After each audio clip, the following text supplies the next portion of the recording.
ఒక్కసారి కొమ్మూరి గోల్డ్ కి కాల్ చేయండి. తాకట్లో ఉన్న మీ బంగారాన్ని విడిపించి మార్కెట్ ప్రైస్ కి వాళ్ళు కొనుక్కుని మిగతా డబ్బులు మీకు ఇచ్చేస్తారు. హాయ్, వెల్కమ్ టు మనం టీవీ. మనం టీవీ మన కోసం. చంద్రగిరి మాజీ ఎమ్మెల్యే చెవిరెడ్డి భాస్కర్ రెడ్డికి వైసీపీలో ప్రత్యేక స్థానం ఉంది. ఉమ్మడి చిత్తూరు జిల్లాలో తనకంటూ ప్రత్యేకమైన ఇమేజ్తో పెద్దిరెడ్డి స్టార్డమ్ని దాటేసి పార్టీ అధినేత జగన్కు నమ్మిన బంటుగా అయ్యారు. ఇప్పుడు గడిచిన 7 ఏళ్లలో ఆయన చేసిన పనులు తెలుసు.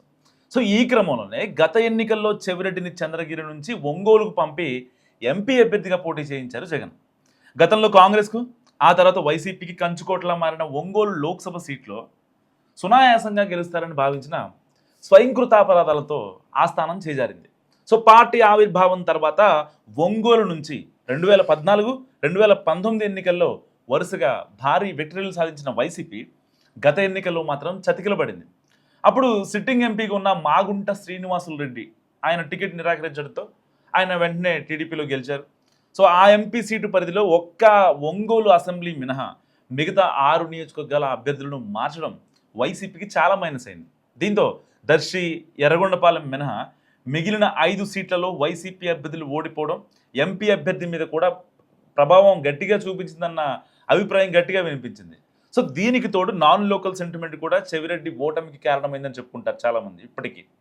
సో ఇక ఓటమి తర్వాత ఆ లిక్కర్ కేసులో చెవిరెడ్డి అరెస్ట్ కావడం, జైలుకు వెళ్ళడం అండ్ ఈ వరుస పరిణామాలు బెయిల్ మీద బయటకు వచ్చాక కూడా మాజీ ఎమ్మెల్యేకి జిల్లా రాజకీయాలకు దూరంగా ఉండడంతో ఇక చంద్రగిరికే పరిమితం అవుతారని అంతా భావించారు.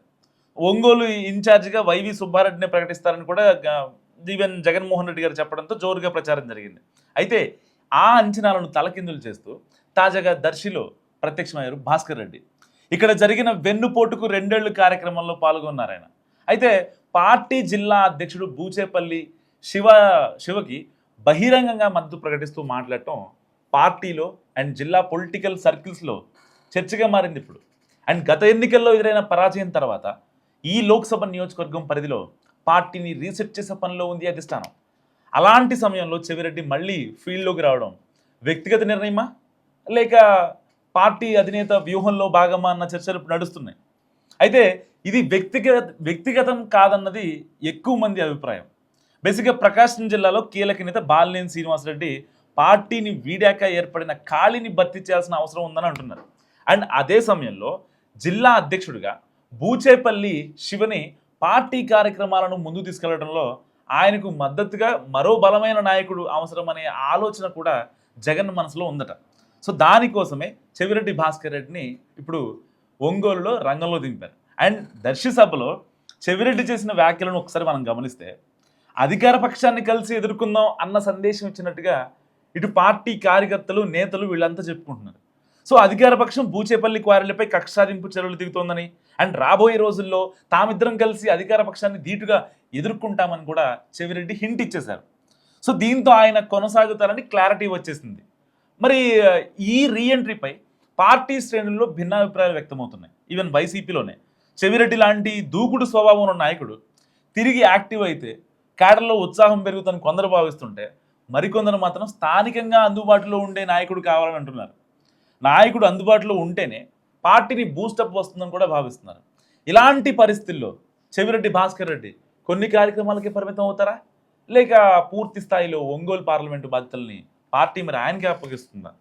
అసలు మళ్ళీ అంటే ఎక్కడ పోగొట్టుకున్నామో అక్కడే వెతుక్కోవాలన్నట్టుగా చెవిరెడ్డి భాస్కర్ రెడ్డి వచ్చారా లేదా ఇంకా చిత్తూరు జిల్లా నుంచి ఆ రాజకీయాలు దూరం చేద్దాం కాబట్టి ఒంగోలు మళ్ళీ వైసీపీ ఎలాగైనా సరే నిలదొక్కుకోవాలి, అప్పట్లో కాంగ్రెస్కి కంచుకోట అండ్ ఆ తర్వాత వైసీపీకి కంచుకోట. రీసెంట్గా 2024 ఎన్నికల్లో మాత్రమే కూటమి గెలిచింది. మరి ఇలాంటి నేపథ్యంలో చెవిరెడ్డి ముందున్న ప్లాన్ ఏంటి, జగన్ అనుసరిస్తున్న వ్యూహం ఏంటి? మస్తు కామెంట్ చేయండి.